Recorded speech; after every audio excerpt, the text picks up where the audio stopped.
5. aydan devletten ihaleyi aldı. 5. ayın faturaları kadar buğday faturaları zaten devlet bunu tahsil etti bizden. Ondan sonra çiftçiler olarak ya zaten firma bu faturaları 6. aydan itibaren 2 sefer çiftçilere fatura gönderildi. Bu faturalar zaten paraları ödendi. Şirket 2. sefer 2013 yılı için ikinci bir ek fatura olarak çiftçilere yansıtmıştır.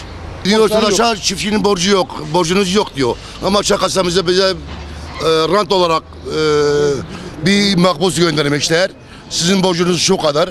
Çedarşa gidiyoruz, borcumuz yok. Abonemizi götürüyoruz, borcumuz yok. Ama Bakan Bey'in nazaretinin altında rant olarak bu şirket sahibine artık ne yapmışsa ortağı mıdır? Onun bir akrabası mı ihaleye almış, kimi ne yapmışsa her çiftçiye, her abone başına para göndermiş. 100 milyar, 150 milyar, 50 milyar herkesi borçlandırmış. Bu bir kanunsuzdur, adaletsizliktir. Bunu protesto ediyoruz. Bütün Güneydoğu milletvekilleri eğer buna el atmazlarsa hiç gelmesinler Güneydoğu'ya. Hiçbir milletvekili gelmesin. Onları lit edeceğiz. Onları boykot ediyoruz. Kimse gelmesin milletvekili. Eğer benim hakkımı aramıyorsa mecliste bu bölgede onun işi yok. Onun görevi benim hakkımı savunmak. Ben milletvekili olarak onu seçmişim. O hakkımı savunacak. Adaletsizlik yapmışlar, adaletsizlik yapmasınlar. Başbakan duysun. Başbakan bunu önletsin. Cumhurbaşkanı bunu önletsin. Bakanın bir rantı olabilir. Mehdi Eker'in bir rantı olabilir. Tarım Bakanı. Ama çiftçiyi ezmişler zaten. Şu an isyan ediyoruz zaten. Hiç gelmesinler bölgeye. Bir çare bulsunlar yani. Bunun artık görünüşü yok. Hepimizi öldürürlerse öldürsünler. Biz artık ayaklama yapacağız. Kusura bakmasınlar. Bir şirkete 4 Güneydoğu Anadolu bölgesini bir şirket içine kurban etmişler. Bir şirkete, bir adama, bir barona.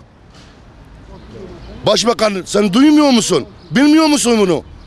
Tarık Aydın, Haznedar Köy Muhtarı.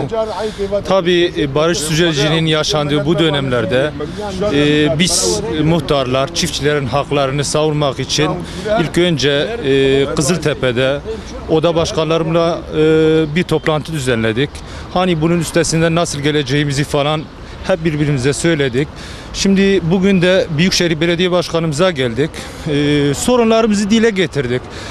Tabii milletvekillerimiz burada hep duyarsız kalıyor. Yani 2 senedir bu TEDAŞ'la olan alakamızı hiçbir milletvekili mecliste dile getirmiyorlar.